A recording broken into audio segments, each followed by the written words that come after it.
Hola, buenas tardes a todos. Hola, Hola, buenas Rosa. tardes. Hola, ¿Qué tal? José. Hola. Muchas gracias a todos por venir una vez más.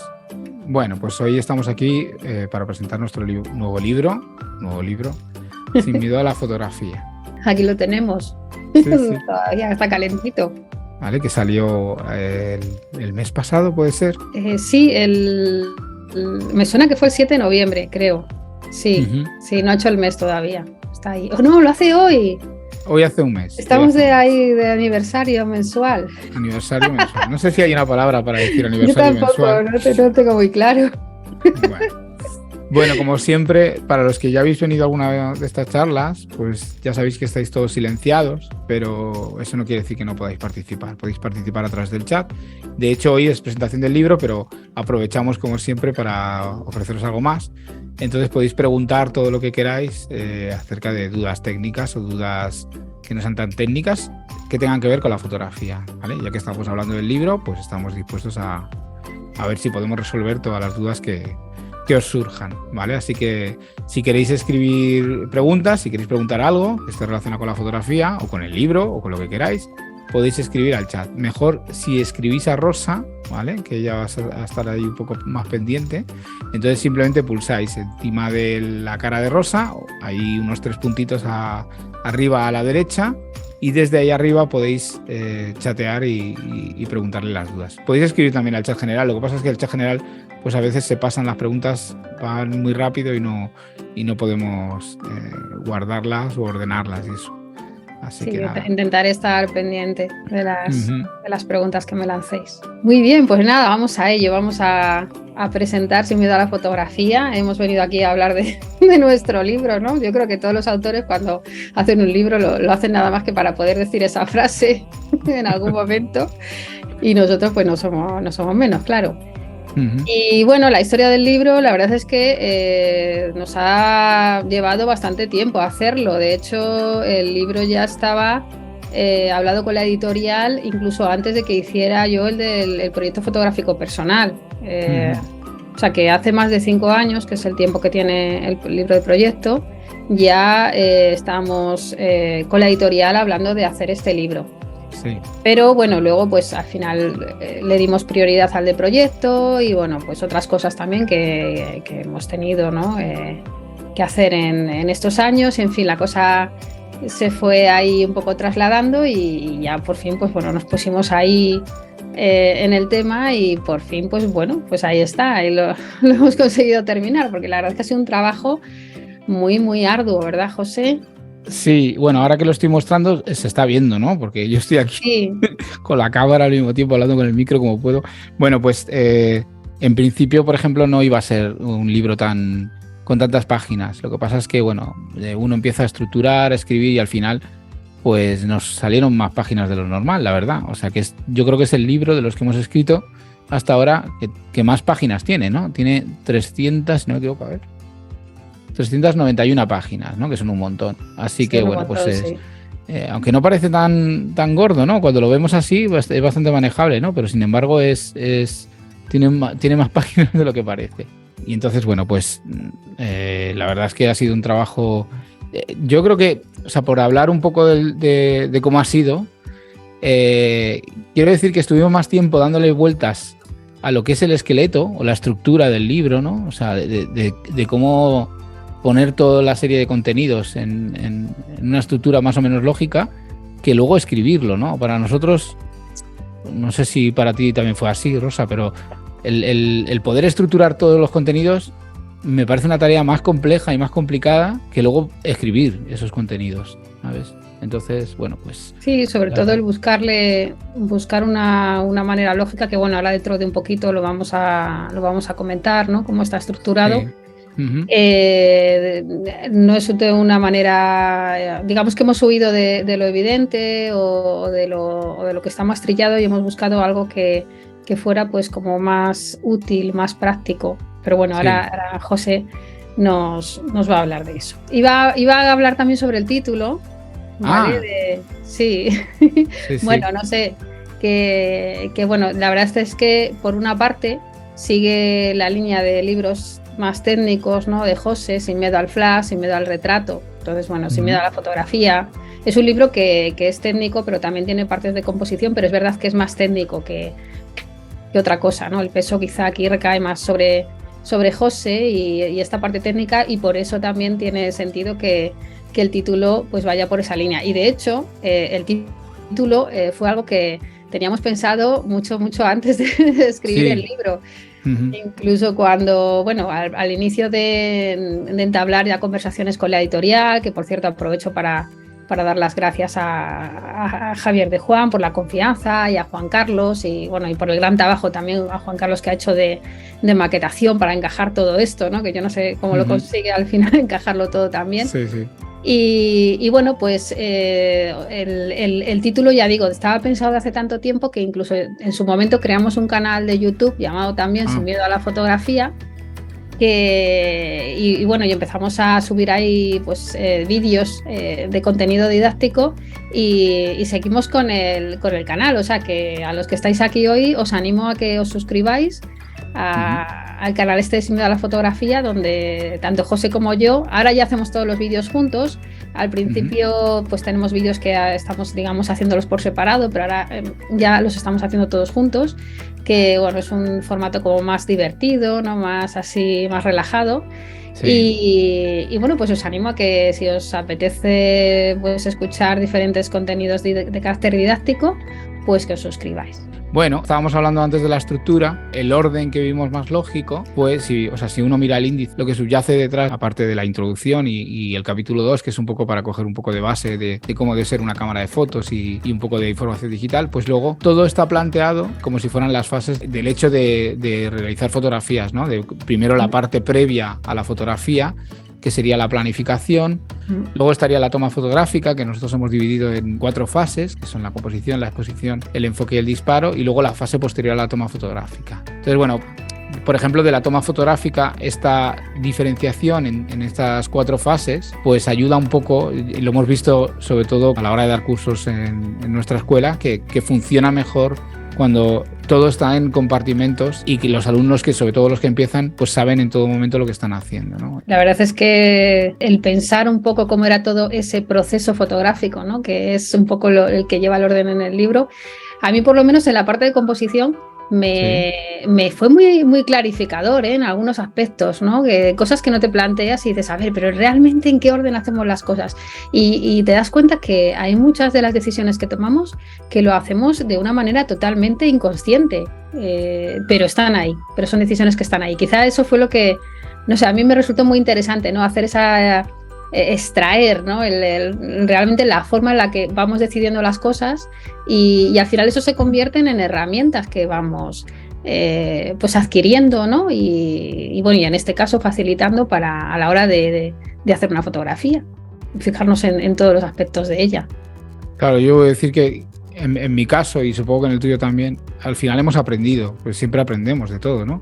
Claro. Entonces, por el simple hecho de ponerte a plantear en un soporte que es diferente al que normalmente estamos dando este tipo de contenidos, que los que damos en los cursos, en el curso profesional, por ejemplo, pues tener que ponerlo por escrito, pero no en unos apuntes, sino en un libro, e intentar darle un sentido, pues eso te hace que te plantees las cosas de otra manera. Y yo, en mi caso, por ejemplo, después de escribir el libro, después de escribir la parte que me ha tocado, pues he cambiado muchas de las clases que doy, ¿no? O sea, he cambiado ciertas cosas porque he visto que había a lo mejor otro orden alternativo que a lo mejor podía funcionar mejor. O sea, que también, digamos que una cosa se retroalimenta con la otra, ¿no? Por un lado, los cursos te ayudan a escribir el libro de una manera más objetiva y de una manera más identificando las necesidades de los alumnos, y por el otro también te ayuda a que sigas avanzando en el proceso didáctico, y que la parte que nos toca, que es de profesores, pues también lo hagamos de otra manera también después de escribir el libro. Y bueno, vamos a hablar también de a quién va dirigido este libro, porque eso nos lo preguntan mucho, ¿no? Porque claro, tenemos alumnos que están empezando, pero también tenemos alumnos que están más especializados o más avanzados, ¿no? Claro, realmente el libro puede ir dirigido a un amplio espectro de lectores, porque la verdad es que empieza de cero, pero de 0, y sin embargo se llega a aspectos muy avanzados dentro de las diferentes fases o etapas o procesos. Entonces sirve tanto para la persona que no sabe nada y que quiere, pues eso, aprender la fotografía, aprenderla bien, con una base pues eso, rigurosa, ¿no? Pero también para personas que ya saben fotografía y que lo que quieren es pues tener un manual de consulta en el que de pronto dices, ay, tal, ¿cómo lo puedo hacer? ¿No? Porque o cuál es la forma más eficaz, ¿no? De trabajar con esto, tal, y entonces pues bueno, también yo creo que resuelve muchas dudas y ya digo, de nivel ya muy alto. Sí, bueno, por poner un ejemplo, mirar, hay una parte del libro, o sea, donde hablamos de la parte más básica, que es aprender un poco dónde están los botones y las ruedas de control y la pantalla, para qué sirve cada cosa, ¿no? De la cámara. Entonces, bueno, pues esa sería la parte que ayuda a los que están empezando de cero. Pero luego, por poner otro ejemplo, hay aspectos como, por ejemplo, la profundidad de campo, que es algo que es relativamente básico, cuando uno empieza a estudiar fotografía, pues una de las cosas primeras que empieza a aprender es el tema de la profundidad de campo. Entonces, bueno, a nivel básico siempre te enseñan, ¿no?, lo de las tres variables que influyen en la profundidad de campo, ¿no? El diafragma de la cámara, la distancia focal, es decir, el objetivo, la lente que estés usando, y la distancia a la que estés enfocando. Pero nosotros vamos un paso más allá también y no solamente hablamos de la profundidad de campo a nivel básico, sino que también hablamos, por ejemplo, del fallo de la difracción. Son cosas más complejas que seguro que muchos de los que ya llevan mucho tiempo haciendo fotos, pues todavía no tienen muy claro exactamente por qué se produce esa difracción y qué es exactamente la difracción, ¿no? También hablamos de los círculos de confusión, que más confusión que genera esto no genera otra cosa, ¿no? Y el círculo de confusión, a su vez, está, por ejemplo, relacionado con el tema de la distancia hiperfocal, que es otro tema que se oye mucho y que hay, bueno, pues muchas teorías, a veces equivocadas, otras veces más acertadas, y bueno, pues también intentamos sacar un poco de luz acerca de eso, de la hiperfocal. Hablamos de las tablas de hiperfocales, de los software, que como el Photopills, que utilizan el sistema de la hiperfocal, que pueden ser útiles en determinados momentos.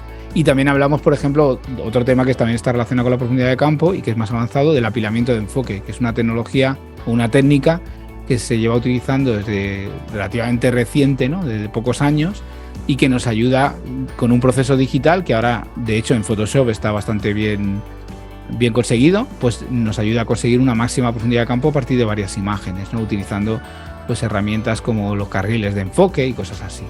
O sea que, por un lado, es, como dices tú, un libro de consulta en el que empezar desde cero, y por otro lado es otro libro de consulta que nos puede servir también para los fotógrafos que llevamos más tiempo haciendo fotos. Tras estos ejemplos, yo creo que hay que comentar un poco algo que tú ya has mencionado, ¿no? Sí. Que nos hemos basado mucho, como yo creo que en todos los libros que hemos hecho, ¿no? Nos hemos basado en nuestra experiencia docente, en la escuela a la máquina. Digamos que la manera de enseñar, ¿no?, nos ayuda también siempre a escribir estos libros, y sobre todo el ver un poco, ¿no?, las dudas que tienen los alumnos. Intentas que cuando escribimos un libro, pues que las respuestas a esas preguntas estén ahí, pero también es lo que dices tú.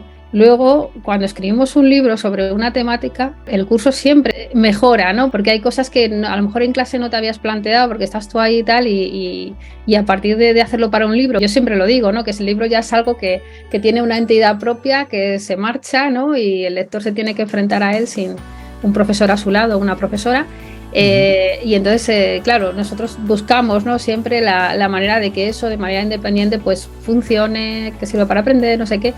Sí. Y todo lo que aprendemos en ese proceso también nos sirve para retroalimentarnos a nosotros mismos, ¿no?, en los propios cursos. Entonces, bueno, siempre es interesante, ¿no?, esa doble corriente, ¿no?, hacia que va en dos direcciones. De todas formas, o sea, yo siempre digo que somos muy privilegiados por tener una especie de conejillos de indias, que son los alumnos, que son los que en realidad nos ayudan a escribir los libros. Yo creo que todos los libros que hemos escrito ha sido a base de eso. O sea, cuando sacamos en su día el de Sin miedo al flash, ese libro es el fruto de varios cursos de fotografía de flash que se hicieron. O sea, porque siempre se han hecho cursos sobre determinadas temáticas y luego se ha hecho el libro, ¿no? Este es como un compendio más general, ¿no? Porque aunque nuestra escuela es sobre todo de especialización fotográfica, se ha especializado en proyectos fotográficos, en fotolibros, en iluminación, cosas así, siempre tenemos un par de cursos que son como la base, ¿no?, que es el curso profesional y el curso de iniciación. Y a partir de esos dos cursos, pues hemos sacado esto, ¿no? Son cursos que llevamos impartiendo desde que nació la escuela, desde que antes de la máquina, ¿no?, cuando estábamos con Aula Imagena, que era la otra escuela que teníamos. Y bueno, pues esto ha ayudado a que se retroalimente. Otra cosa que destacamos del libro y que yo tampoco no me imaginaba que fuera a ser así, es la gran cantidad de información gráfica que luego ha salido. no me imaginaba que luego tuviéramos que hacer tantos gráficos, tantas tablas y luego también además hemos incluido también tareas, ¿no? No sé si puedes hablarte un poco de esto, Rosa. Venga, sí, vale. Bueno, pues nos gusta incluir tareas en los libros porque nosotros la verdad es que no podemos evitar ser profesores para todo lo que hacemos y en cierto modo este libro también se plantea como un curso de fotografía en el que empiezas de cero y vas avanzando cada vez más. Entonces para nosotros esa parte de la tarea, esa parte de practicar lo que se está aprendiendo es súper importante, ¿no? Podemos leer mucha teoría, pero si no nos enfrentamos a las situaciones con la cámara y no hacemos las fotos y no hacemos las cosas, al final esa información se pierde y no queda bien arraigada, ¿no? en nosotros. Entonces creemos que son importantes. Evidentemente cada uno lee el libro como quiere y habrá quien haga las tareas y quien haga algunas o no haga ninguna.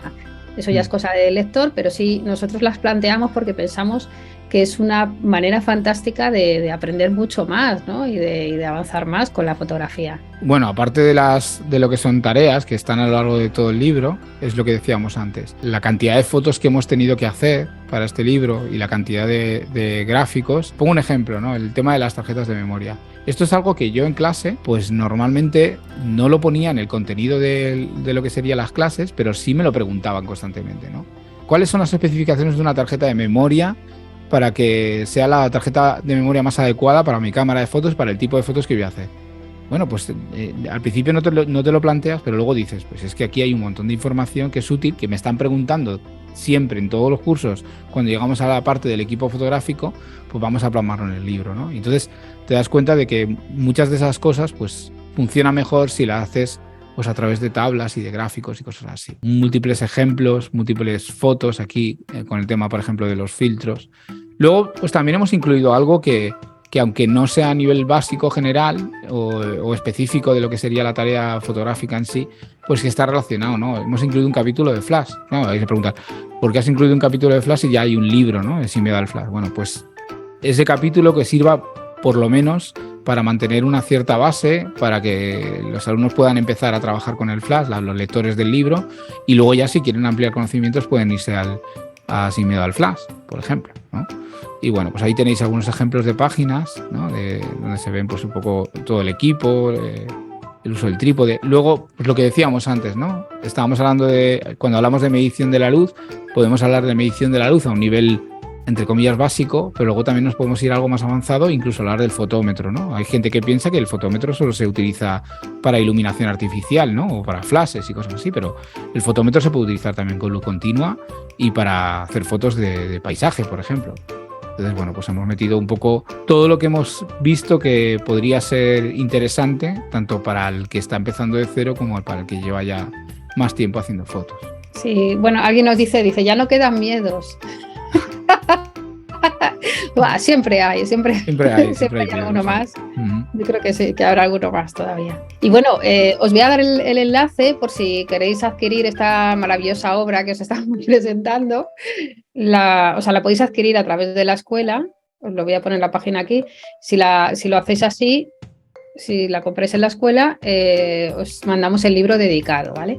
Pero bueno, también lo podéis encontrar en la editorial, o sea, en Fotoruta, lo podéis encontrar en Amazon, hay versión electrónica ya también, o sea que podéis elegir, sobre todo para la gente que está en Latinoamérica, ¿no? Que a veces es complicado el tema del libro físico y demás. Bueno, pues la versión digital ya está, o sea, ya se puede adquirir.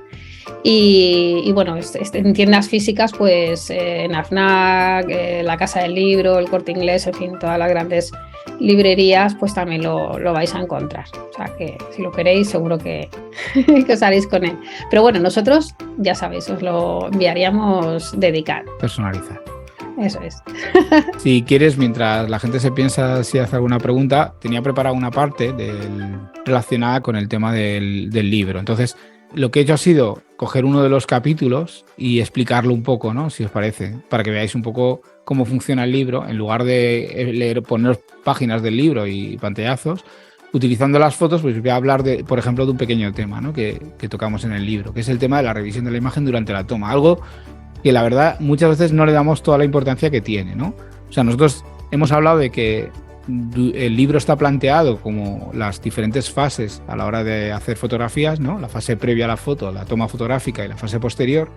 Pero entre la fase de la toma fotográfica y la fase posterior, en la que llegamos ya a casa con las tarjetas de memoria y las descargamos, pues hay un momento clave que es el tema de la revisión de las fotos durante la toma fotográfica, ¿no? El típico que estamos haciendo fotos y de vez en cuando deberíamos bajar un poco la cámara, mirar, darle al botón para ver las imágenes que hemos hecho y pararnos un poco e intentar corregir pues, problemas que podamos tener, ¿no? Entonces, bueno, yo una serie de consejos que damos muchas veces y que la verdad es que esto es un ejemplo claro, por eso he querido hablar de esto. Es un ejemplo claro de aquella cosa que no estaba realmente en el contenido del curso, que sí que explicábamos de una manera más o menos así de pasada, cuando surgían temas relacionados, pero que no lo habíamos metido directamente como una parte importante de contenido. Y ahora sí que a partir de ahora lo vamos a meter, ¿no? Uno de los consejos sería la regla de las 3 imágenes. Esto vale para todo, para cuando estéis haciendo fotografía de calle, cuando estéis haciendo fotografía en estudio o cuando estéis haciendo fotografía de paisaje. La regla de las 3 imágenes es que cuando veáis que hay una foto que es interesante, a veces no se puede repetir, pero muchas veces sí podemos hacer varias tomas iguales, ¿no? Entonces siempre intentar hacer un mínimo de 3 fotos iguales o muy parecidas de lo que estáis haciendo cuando ya tengáis la foto. ¿Por qué? Porque luego siempre hay una que está mal de foco, otra que hemos cortado el encuadre no exactamente donde queríamos, etcétera, ¿vale? Pues ese sería uno de los primeros consejos, ¿no? Cuando nosotros hacemos esta pausa, estamos haciendo fotos y hacemos una pausa para verlo, pues dependiendo de la cámara, seguro que todos conocemos este botón, que es para visualizar las imágenes, pero muchas veces no nos damos cuenta de que la cámara nos ofrece más tecnología que nos va a ayudar a la hora de revisar esas imágenes, ¿no? Por ejemplo, aquí, esto es una Nikon, pues le pulsamos este botón, que está ahí nombrado con el número 1, y luego moviendo el dial hacia arriba y abajo, tenemos diferentes vistas que nos van a ayudar a revisar la imagen. Algo parecido ocurre, por ejemplo, en Sony. Lo que pasa es que, veis, este icono es igual para visualizar las imágenes, pero en este caso la tecla de display cambia diferentes vistas de las imágenes para que podamos revisar unas cosas u otras. Y en Canon pues pasa lo mismo también. Tenemos el botón de visualización de imágenes y en vez de display se llama info, le damos a ese botón y con el joystick este que hay aquí podemos cambiar diferentes vistas de las imágenes. Vamos a ver un poco qué es lo que tenemos que revisar en una imagen cuando estamos viendo las fotos en la cámara de fotos, ¿no? Durante la toma. Primero, la composición, ¿no, Rosa? ¿Tú qué revisarías de la composición? Bueno, pues miraría un poco los extremos de la imagen, por si se ha colado algo que no nos gusta o que es indeseable. Aquí, por ejemplo, miramos un poco y nos encontramos que se nos ha metido el poste ese, ¿no? Bueno, pues tan fácil como desplazarnos un poco y volver a tomar la fotografía ya sin ese elemento dentro de la foto. Luego también, pues bueno, observar si la imagen, la composición está funcionando bien, cómo es el fondo. Bueno, en este caso el fondo es todo de niebla, homogéneo y tal, pero bueno, que muchas veces el elemento a lo mejor se ve muy bien, pero el fondo no está funcionando, se está solapando el elemento con algo del fondo y con lo cual la fotografía está fallida, o de pronto se ha introducido un elemento con un color llamativo que nos está rompiendo toda la lectura de la imagen, en fin. Bueno, en el libro pues se detallan una serie de aspectos y una serie de pasos a revisar, ¿no? A la hora de observar la imagen. De todas formas, también funciona muchísimo la intuición cuando ya más o menos la composición es algo que lo tenemos interiorizado y nos vamos manejando bien con ella. Aparte de eso, de poder meter la lupa y observar elementos extraños que puedan estar ahí, el mirar la imagen y decir, me dice algo, o es expresiva, está funcionando, y ahí vamos a tener la mayoría de la información. Uh-huh. De hecho, ya que has hablado de la lupa, una de las cosas que también se revisan en la imagen es el enfoque y la nitidez. Y la lupa es una herramienta que, aparte de servirnos para ver los elementos que aparecen en la imagen, nos sirve también para precisamente revisar el enfoque y la nitidez. Bueno, aspectos importantes de la lupa, pues tenéis que descubrir dónde está la lupa en vuestra cámara. Normalmente el icono es una lupa, como se ve aquí, ¿no? Con un símbolo más, muchas veces, ¿no? Depende de la cámara que tengáis, lo va a hacer de una manera o de otra, ¿no? Hay cámaras que cuando metéis la lupa aparece la imagen entera, la composición entera de la imagen, y un cuadradito que muestra la parte que estáis ampliando, ¿no? O sea, depende de cómo lo hagáis. Y luego con el joystick os podéis mover. En las cámaras más modernas la lupa funciona como en el móvil, o sea, poniendo así los dedos con la pantalla táctil vamos a ir ampliando la imagen o reduciéndola, ¿no? Y podemos navegar con la imagen como si estuviéramos haciendo fotos exactamente con el móvil. Un aspecto interesante de la lupa, que no lo tienen todas las cámaras, pero muchas de ellas sí que lo tienen, es que podéis decidir cuando le dais al botón de la lupa cuánto amplía la imagen. Entonces, por ejemplo, en Canon hay una opción muy interesante que es ampliarlo a tamaño real. A tamaño real quiere decir que vais a ver los píxeles al 100%. Y ahí es donde, con esa ampliación, donde se examina muy bien si la imagen tiene una falta o no de nitidez, ¿vale? Entonces, bueno, pues obviamente esta imagen a lo mejor la estamos viendo a pantalla completa y no somos capaces de ver que tiene un problema de nitidez, ¿no? Entonces, bueno, pues es el momento, si vemos que no ha salido bien, de volverla a repetir y hacerla de nuevo. Otro aspecto que se debería revisar en la imagen es el tema de la exposición y el contraste. La exposición y el contraste están relacionadas con lo que estamos viendo en la imagen. La exposición nos dice si la foto está bien o mal expuesta, que a veces lo podemos ver casi a simple vista en la pantalla, pero otras veces no está tan claro. Entonces, para eso tenemos algunas herramientas de ayuda que nos van a servir. Por ejemplo, el histograma. El histograma sería una de las claves que nos ayuda más con el tema de la exposición, porque nos muestra, porque es una representación gráfica de cómo se distribuyen los píxeles en nuestra imagen. Entonces, bueno, pues en esta pantalla estáis viendo que tenemos dos tipos de histograma. El histograma de luminosidad, que es el que nos sirve precisamente para la exposición, pero luego también tenemos el histograma RGB, que es un histograma por cada uno de los canales. Si la imagen es más o menos neutra, los tres canales aparecen muy parecidos, entonces no hay problema, pero en imágenes donde el color predominante es uno, porque por ejemplo estáis haciendo las fotos con una luz roja, pues deberíamos fijarnos no en el histograma de luminosidad, sino en el del canal rojo, por ejemplo, ¿no? Cada cámara o cada marca de cámara lo tiene de una determinada manera, ¿no? Aquí, por ejemplo, estáis viendo el de Sony y aquí estáis viendo, si no me equivoco, el de Nikon. Pero en realidad todos más o menos trabajan de manera muy parecida. Como podéis ver también, todo esto son imágenes del libro. El libro no está escrito solamente para Canon, no solamente para Nikon, sino que hemos intentado trabajar con la mayor variedad de cámaras posible para ver, pues eso, las diferentes opciones que tiene cada una de las cámaras y cómo lo muestra, ¿no? La revisión de la exposición. Dime. No, que iba a mencionar que hay algo que me parece también interesante en el libro, ¿no? Y bueno, sobre todo porque es algo que es de tu parte, ¿no? Y me parece que está muy bien. Y es que no te has quedado con, digamos, las formas clásicas de trabajar, sino que a todas esas maneras clásicas de trabajar le has añadido las nuevas tecnologías, o sea, y hasta qué puntos pueden facilitarnos los procesos y hacer las cosas, pues eso, más fáciles e incluso mejor. Claro, hay que estar al día, ¿no? Por ejemplo, en el tema de la exposición, ahora que estamos ahí revisando el tema de la exposición, pues hay muchas maneras de exponer. Podemos exponer de la manera clásica, utilizando el visor de la cámara, la medición puntual y apuntando a la zona que nos interese, ¿no? Y todo el tema del gris medio, etcétera. Que todo eso, por supuesto, está explicado en el libro. Pero también podemos utilizar las nuevas tecnologías. Las cámaras de hoy en día, por ejemplo, tienen histogramas en tiempo real. Entonces, a la hora de exponer viendo un histograma en tiempo real, no miramos el fotómetro, no nos hace falta mirar el fotómetro. Estamos mirando simplemente el histograma y vamos variando parámetros según se va modificando de una manera o de otra.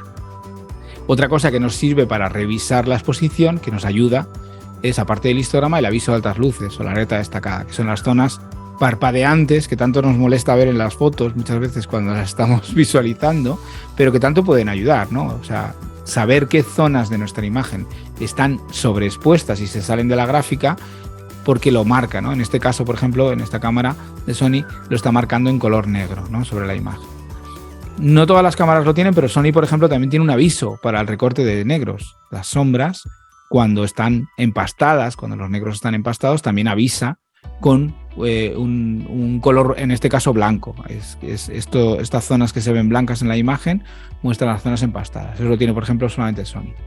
Pero bueno, el aviso de altas luces, por ejemplo, hay que tratarlo como lo que es realmente, ¿no? Y yo siempre digo que, y esto es, por ejemplo, al hilo de las nuevas tecnologías, y no solamente de las nuevas tecnologías, sino de la nueva forma de trabajar o de entender la fotografía digital, que un aviso de altas luces en unos brillos, por ejemplo, aquí tenéis eso que se ve de color negro aquí, lo que está señalado con las flechas rojas, son avisos de altas luces en unas zonas brillantes porque son reflejos especulares. Entonces esos no tienen en realidad tanta importancia como si fueran avisos de altas luces en la cara de una persona. Entonces, bueno, pues hay veces que hay que asumir. Incluso si nos vamos a fotografía de comercio, por ejemplo, fotografía que va para página web, pues a veces sobreexponemos a posta y quemamos y salen el aviso de altas luces en ciertas zonas de la imagen, porque lo que queremos es que luego la imagen quede integrada en una página web con un fondo blanco, ¿no? Pues eso también lo explicamos, ¿no? Aquí el aviso de altas luces nos está diciendo que toda la parte blanca está sobreexpuesta, pero a lo mejor esa parte sobreexpuesta nos viene bien, dependiendo de hacia dónde vaya esa imagen, pues nos va a servir más o nos va a servir menos. Y bueno, pues no sé si hay alguna pregunta, creo que hay alguna por aquí que estoy viendo. Sí, hay una que yo ya la he visto, es graciosa, dice, quizá ya se ha comentado, pero no puedo resistirme a preguntar si el señor de la portada es conocido. Sí. O sea, es conocido por nosotros, sí. Es un matemático muy, muy importante, pero vamos, al público, digamos que no es una celebrity, o sea, sí. no se ha puesto esa fotografía por ese motivo. Y entonces nos pregunta, que dice como curiosidad, ¿cuántas portadas estuvisteis barajando para este libro? Bueno, pues hubo varias, pero nosotros apostamos muy fuerte por esta. La verdad es que era una portada que desde la editorial consideraban que era un poquito arriesgada, pero a nosotros siempre nos ha gustado hacer portadas que se salían de lo normal, que yo creo que en todos los libros las portadas son un poco particulares. Y aquí pues también nos gustó hacer algo un poco distinto, no la típica imagen que entonces llama la atención, o sea, es un retrato que llama la atención y no sé, y nosotros estábamos apostando muy fuerte, ¿no? Porque fuera esta portada y al final pues así fue la que se puso. Claro, para mí por ejemplo tiene múltiples lecturas, ¿eh? Una lectura muy básica es una foto de estudio, es un retrato de estudio y es un retrato hecho con una intención, o sea que no es una foto que se ve y ya está, sino que está hecha con un poco de angular, está hecha con una luz especial, y entonces pues es un poco a lo Martin Schuller, ¿no? Que sería aquel que puso un poco de moda estas luces reptilianas. Pero por otro lado también es como una foto de una persona que está un poco empezando, ¿no? En la fotografía y está un poco así como perdida. A mí por lo menos me lleva a eso, ¿no? También, o sea que sí. En cierto modo es así. Y luego aparte, y aquí quería comentar, a ver, un segundo. Vale, si vemos la portada, pues es una portada que también nos da mucho juego, porque podemos hacer cosas. Podemos taparle la boca, podemos taparle los ojos. Incluso podemos también utilizarla para taparnos la cara. Yo, de hecho, animo, y lo pensaba comentar en el canal de YouTube, a que aquel que haya adquirido el libro, que nos mande imágenes interactuando con la portada, porque es algo que se puede hacer muy bien, muy fácilmente, ¿no? Entonces, bueno, pues todas las cosas que se os ocurra hacer con ella y hacer una foto, si las mandáis, luego recopilaremos todas y haremos un vídeo diciendo todas las cosas que se pueden hacer. Entonces, bueno, yo, tanto Rosa como yo, teníamos mucha fe en esa portada porque es una portada que como mínimo llama la atención. Entonces, bueno, pues creo que cumple con su cometido, ¿no? Creo que sí. Bueno, nos han preguntado por ella, que ya es algo, ¿no? Porque sí. no es algo que se suele preguntar, oye, ¿por qué has puesto esa portada? Tal. Claro. Pues, para bien o para mal, ¿no? Ha llamado la atención. Mira, hay una pregunta también aquí, bastante buena. Dice, ¿os han quedado ganas de hacer más libros después de este? Bueno, pues yo debo decir que ya estamos, siempre pasa, ¿no? Ya estamos siempre o sea, somos lentos haciendo proyectos editoriales, pero o sea, desde el momento en que terminamos uno ya estamos pensando en otro. O sea, eso siempre es así. Lo que pasa es que normalmente no nos gusta decir exactamente qué es lo que estamos pensando en hacer, porque eso gafa los proyectos, ¿no? Cuando tú hablas de algo que todavía no has terminado o que todavía no has empezado o que lo llevas a medias, no es buena idea. Es mejor hablar de ello cuando ya lo está terminado y ya no hay vuelta atrás. Sí, pero bueno, digamos que en los últimos semanas, ¿no? Pensábamos que quizás ya no haríamos más libros porque pasa lo de siempre, ¿no? Que se acumula el trabajo al final y acabas ahí con, pues eso, que hay que sacarlo, tal, no sé qué, claro. Pasan todos los libros y tal, pero una vez que ya eso ha pasado y las aguas vuelven a su cauce, enseguida ya tenemos más proyectos y ganas de hacer más libros, la verdad. Sí. Todavía nos quedan cosas por contar. Claro, estoy viendo otra pregunta que está haciendo Sergio. Dice, hace un tiempo tengo una inquietud acerca de por qué el uso de los murciélagos asociado a la imagen de los vídeos. ¿Vale? En el canal de YouTube los murciélagos son un clásico, ¿no? Aparecen en la imagen que aparece al principio, y la imagen corporativa y todo eso. Los murciélagos hacen referencia al miedo, ¿no? Los murciélagos se asocian muchas veces al miedo, ¿no? En Halloween hay murciélagos por todos lados, arañas, cosas que dan miedo, ¿no? O nada más que tenéis que ver pues que el murciélago era el animal al que más temía Batman, ¿no? Por eso decidió hacerse Batman. Pues va un poco por ahí. Entonces, pues, todo el tema de sin miedo a la fotografía, pues lo asociamos también con los murciélagos. Es simplemente por eso. Es una especie de guiño, pero tampoco es que le hayamos dado mucha importancia. También deciros que el tema de los murciélagos y todo eso fue a cargo de un diseñador con el que trabajamos muchas veces, que es José. Y José fue el que hizo la cuña del principio de los vídeos de YouTube y la imagen de todo esto. Y él fue, la idea de los murciélagos fue de él, o sea que no fue nuestra, pero vamos, que iba por ahí, ¿vale? No, dice Rafael, dice, todo un acierto al incluir el conocimiento de la cámara y algo que ha quedado inacabado. Sí. De escribir. Sí. Pues bueno. Sí, a veces tenemos maquinones que no sabemos usar del todo.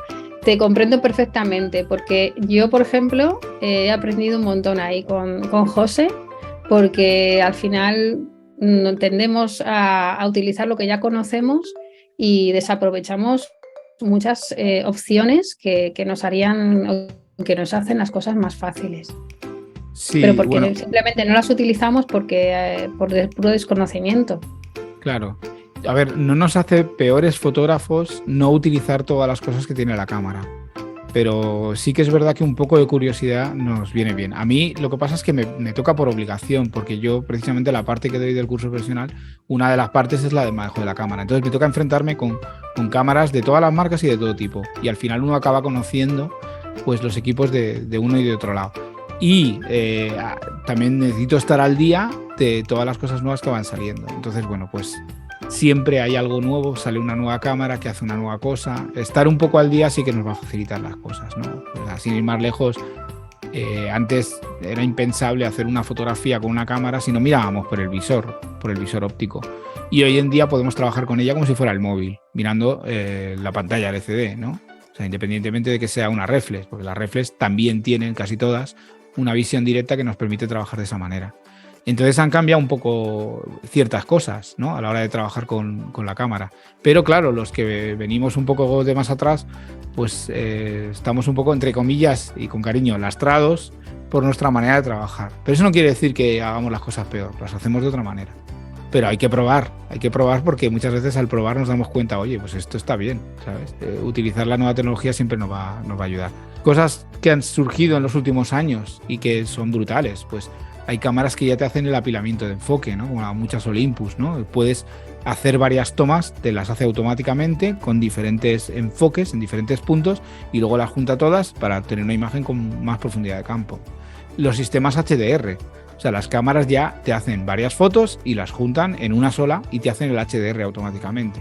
Pues todas esas cosas que nos ayudan a ser muchas veces más creativos están ahí, y muchas veces nos compramos, lo que dice vuestro compañero, nos compramos cámaras ahí súper sofisticadas y luego solo utilizamos un 30% de la cámara. Entonces, bueno, pues ahí un poco, hay que ser un poco curioso. Sí, a mí me cuesta, pero animo a la gente a que lo sea. Yo lo voy intentando poco a poco también. Uh-huh. Oye, tienes otra pregunta de Sergio, dice, sí. José, ¿cómo te resulta el uso de la mirrorless? Pues mira, nosotros tenemos 3 cámaras con las que solemos trabajar. Tenemos una medio formato digital, tenemos una reflex digital también, y luego tenemos una sin espejo. Una sin espejo no es de gama alta, la tenemos pues como es más pequeña, pues por seguridad. Las mirrorless son el futuro, entre comillas, impuesto, ¿no? Porque son las cámaras que a partir de ahora van a ir evolucionando. La mayoría de las marcas ya han dicho que ya no van a invertir más en tecnología para hacer más reflex. O sea, de Canon, la última reflex que sacó, la 5D Mark IV, es la última que va a salir, ya no va a salir más. Entonces nos tenemos que acostumbrar a la mirrorless. Tiene sus ventajas y desventajas. La principal ventaja es que lo que vemos por el visor se parece mucho más a la foto que vamos a obtener. los niveles de simulación de la exposición y del efecto de la foto que vamos a hacer se parecen muchísimo a la foto que vamos a obtener. Tanto que ya resulta casi súper sencillo hacer fotos, ¿no? Aunque no sepamos nada de fotografía, incluso trabajando con el modo de exposición manual. La desventaja, el uso de las baterías. Las baterías son un problema, no solamente para las cámaras, sino para los coches y para el medio ambiente, aunque no lo digan del todo, pero las baterías son un problema muy gordo. Y las cámaras sin espejo gastan más baterías, ¿vale? Consumen mucho más baterías. La reflex consumía menos porque el sensor no estaba trabajando constantemente. A la hora de trabajar, la única diferencia es que el visor ya no es un visor óptico analógico, sino que es un visor óptico digital. Pero Rosa, tú lo puedes decir, porque a ti te gusta mirar por el visor pequeñito y muchas veces has cogido la M50 y tú notas alguna diferencia muy grande entre mirar por ese visor y mirar por el visor de una reflex. No es muy grande, o sea, no es muy grande, porque además yo siempre he sido muy reacia a los visores estos digitales que me recordaban a ver una tele ahí. Era como todo muy falso y no me gustaban, pero reconozco que está evolucionado muchísimo y no hay tanta diferencia, ¿eh? Eso es, no hay mucha diferencia. Ya los visores están muy bien, entonces ya no hay tanta diferencia. Y bueno, pues a partir de ahora es así lo que nos depara el futuro. Entonces, bueno, es entre comillas más económico fabricar una cámara sin espejo, por el tema de que todo lo que tenga que ver con el espejo, el pentaprisma de una cámara y el ajuste óptico de todas esas piezas la hacen más compleja. Ahora las cámaras tienen un sensor y el sensor está comunicado por el visor con un cable y ya está. Pero ¿qué ocurre? Pues es verdad también que los fabricantes pues nos las venden más caras ahora mismo, porque una cámara sin espejo de gama alta hoy en día es más cara que una cámara reflex de gama alta, pero simplemente porque se están vendiendo más también. O sea, es un poco la ley de la oferta y la demanda y porque es la nueva tecnología. Pero son perfectamente válidas. Y a mí no me parece un camino ni mejor ni peor que el de una reflex. Pero, pues lamentablemente las reflex seguramente caerán en el olvido para los más románticos. Ya está. Pero es lo que toca dentro de unos años. Sí, sí. Pues nada, pues muchísimas gracias a todos. Encantados de que nos acompañéis hoy en esta presentación. Ya sabéis, el mejor regalo para estas Navidades. Sin miedo a la fotografía. Y bueno, pues nada. Recordaros otra vez que estamos en el canal de YouTube, que estamos generando contenidos de manera bastante habitual. Ahora lo hemos cogido otra vez con más ganas y estamos ahí produciendo. Y nada, y en cualquier caso nos seguiremos viendo, ya sea en estas charlas, en estos encuentros, en los cursos o donde sea. Así que nada, cuidaros un montón. De nuevo, gracias por estar aquí y nada, un fuerte abrazo y hasta pronto. Muy bien, venga, un abrazo a todos. Chao y gracias por venir. Chao, hasta luego. Hasta luego.